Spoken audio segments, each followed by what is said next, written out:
پہلے کبھی میں نے ذکر کیا تھا کہ قرآن میں ہے کہ اللہ کے رسول کی ڈیوٹی جو 4 کام ہے اس میں سے ایک ہے یعلمہم الکتاب والحکمت.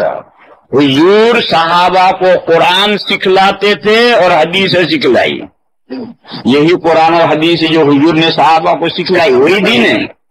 صحابہ نے یہ تابعین کو سکھلائی، تابعین نے تابعین کو سکھلائی.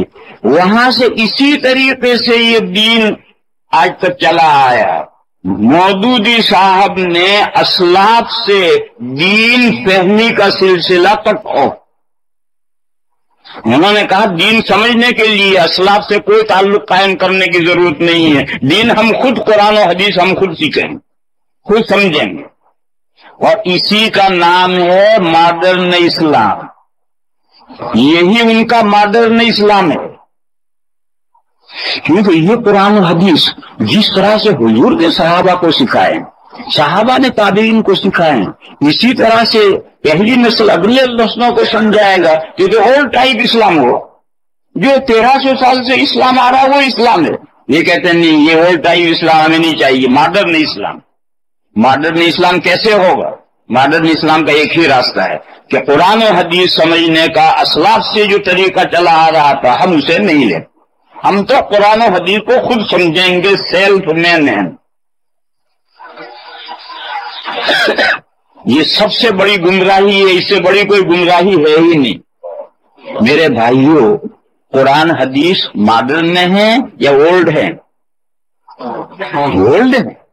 آج بھی مسلمانوں کے ہاتھ میں ایک ہاتھ میں قرآن ہے، ایک ہاتھ میں حدیث ہے. ماڈرن اسلام کہاں سے آئے گا؟ تم ماڈرن قرآن لاؤ نیا، ماڈرن حدیث لاؤ نہیں، اور پھر اپنا نیا اسلام ماڈرن اسلام. تو ٹھیک ہے، لیکن یہ تو 1400 سال سے قرآن چلا آ رہا ہے، یہ تو 1400 سال سے حدیثیں چلی آ رہی ہیں. اس قرآن میں سے ماڈرن اسلام کیسے نکلے گا؟ ان حدیثوں میں سے ماڈرن اسلام کیسے نکلے گا؟ ایک ہی شکل ہے کہ آپ من مانی تفسیر کریں، آپ من مانی قرآن کی تفسیر کریں، من مانی حدیثوں کی تشریح کریں تو ماڈرن اسلام. چنانچہ انہوں نے قرآن کریم کے ساتھ یہ ظلم کر دیا کہ کوئی اسلاف سے قرآن سیکھنے کی ضرورت نہیں. چند نوجوان بیٹھو، چند بڑے بیٹھو، چند ڈاکٹر بیٹھو، چند انجینئر بیٹھو اور جو سمجھنا ہے. بلکہ اب تو چند عورتیں بھی بیٹھ جاتی ہیں، چند عورتیں بھی بیٹھ جاتی ہیں، اور وہ بھی اوپینین. ماشاءاللہ، یہ بہت بڑی گمراہی ان کی. قرآن و حدیث کے سمجھنے کا جو اسلاف کے ساتھ تسلسل تھا وہ تسلسل انہوں نے کاٹ دیا. اور وہ تسلسل کٹ کے جو قرآن و حدیث کی نئی تشریح ہے کہ زمانے کے تقاضوں کے مطابق زمانے کا ساتھ جو زمانہ کا ہے وہی اسلام. اسی کا نام انہوں نے ماڈرن اسلام رکھا تھا. یہ وہ اسلام ہمیں نہیں چاہیے، ماڈرن اسلام چاہیے. ماڈرن اسلام چاہیے تو ماڈرن قرآن بھی نازل کرو اور ماڈرن حدیثیں بھی گھڑو. یہ تو اللہ کا کلام ہے اور اللہ کے رسول کی حدیث ہے، اس میں سے ماڈرن اسلام کہاں سے نکلے گا؟ چنانچہ آپ موجود، یہ تو بہت لمبا ہے مضمون، میں اس کی تفصیل سمجھاتا مگر وقت نہیں ہے. ان کی کتابیں پڑھو مودودی صاحب کو. وہ کہتے ہیں کہ یہ سب جو اسماء رجال کا، راویوں کا ذخیرہ ہے، سب غرق میں نہ بولا. اور یہ حدیث کے جو مطلب پچھلے لوگوں نے سمجھا ہے ہم اس کے پابند نہیں، ہم خود سمجھیں. اور جو حدیث ان کے خواہش کے مطابق ہے وہ ٹھیک ہے، اور جو حدیث ان کے خواہش کے مطابق نہیں ہے، اس میں یہ کیڑا ہے، وہ کیڑا ہے، وہ کیڑا ہے، وہ کیڑا. اور کیسے کیڑے نکلتے ہیں بتاؤں نا، ایک مثال دوں. قرآن کریم میں سورہ قمر کے شروع میں معجزے شق القمر کا ذکر ہے. اقتربت الساعہ وانشق القمر، قیامت قریب آ گئی. اور اس کی پہلی علامت یہ ہے کہ چاند کے 2 ٹکڑے ہو گئے، چاند پھٹ گئے. آپ سب جانتے ہیں کہ ہجرت سے پہلے مکہ میں مشرکین نے ایک معجزہ طلب کیا تھا اور حضور نے اشارہ فرمایا تھا، چاند کے 2 ٹکڑے ہوئے تھے. معجزہ مودودی صاحب اپنی تفسیر کہتے ہیں یہ کوئی معجزہ نہیں، یہ کائناتی حادثہ ہے. وہ کہتے ہیں یہ حضور کا کوئی معجزہ نہیں ہے، حضور کے اشارے سے کوئی چاند کے 2 ٹکڑے نہیں ہوئے، یہ کائناتی حادثہ ہے.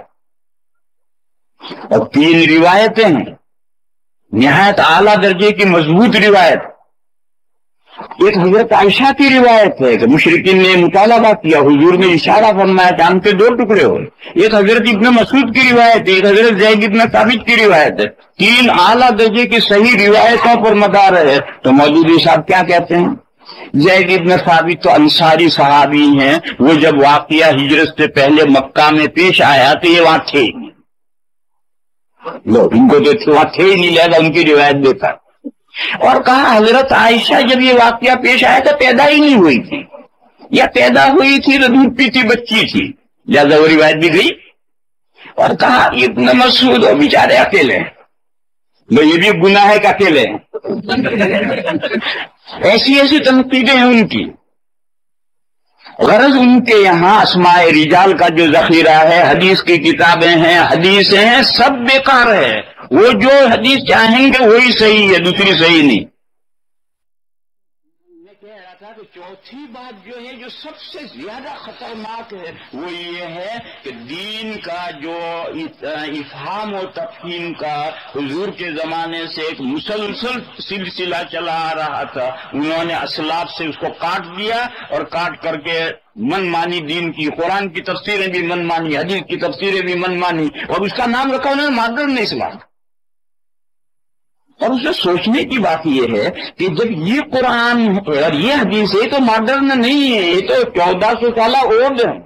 اس اولڈ میں سے تمہارا ماڈرن اسلام نکلے گا کیسے؟ سوچنے کی بات، اگر ذرا سی بھی عقل ہو تو آدمی سوچے کہ اتنی 1400 سال پرانی اولڈ کتاب میں سے اور حدیثوں میں سے ماڈرن اسلام کہاں سے نکلے گا؟ لا محالہ آپ اپنی من مانی تفسیریں کریں گے، من مانی حدیث کی شرح کریں گے تو آپ کا ماڈرن اسلام نکلے گا، اس کے بغیر نہیں نکلے گا۔